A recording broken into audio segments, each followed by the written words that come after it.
Doğrudan çox təsirləndirici sujet idi Aytənin sujeti.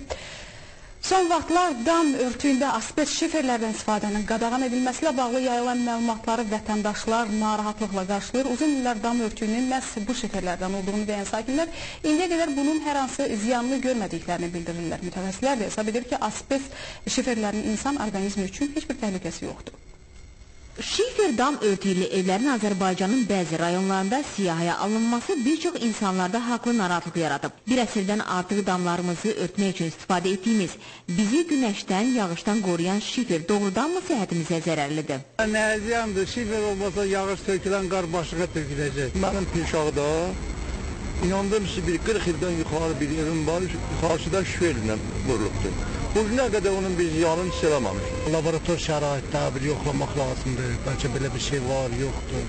Mən də inanmıram ki, onun nəyisə bir ziyanı olsun. Bugün Avropa şiferlərdən tamamilə imtina edir. Bunu onun asbest tərkibi ilə izah edir. Lakin bu zaman asbestin iki növünün amfibol və xizatil tərkibli olması unudulur. 20-ci əsrin 70-ci illərindəki Avropada istehsal olunan şifer amfibol asbestdən idi.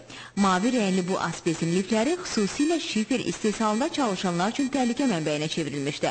Orqanizmdən təmizlənməyən amfibol lifləri ağciyər xərçənginə səbəb olurdu. Azərbaycanda istifadə olunan şifer isə bu şiferlərdən deyil.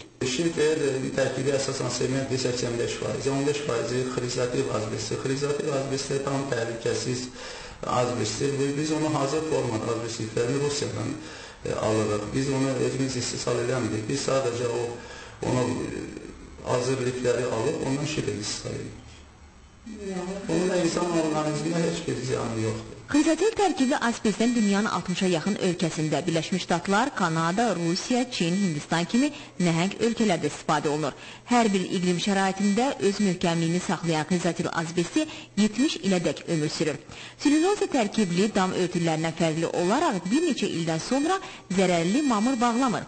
Dəmir örtülər kimi paslanmır, istini və soyuğu evə keçirmir. Azərbaycanda Kəlbəcərdə yatağı aşkarlanmış və hazırda işğalda olan bu azbest növünün nəinki ətrafdakılar, hətta şifer sahəsində çalışanlar üçün də zərəri yoxdur. Çünki ağ azbestin lifləri maksimum 14 günədək orqanizmdən təmizlənir. Halbuki bu rəqəm Avropa istehsalı dam örtülərindən istifadə edilən selüloza liflərindən 1000 gündür.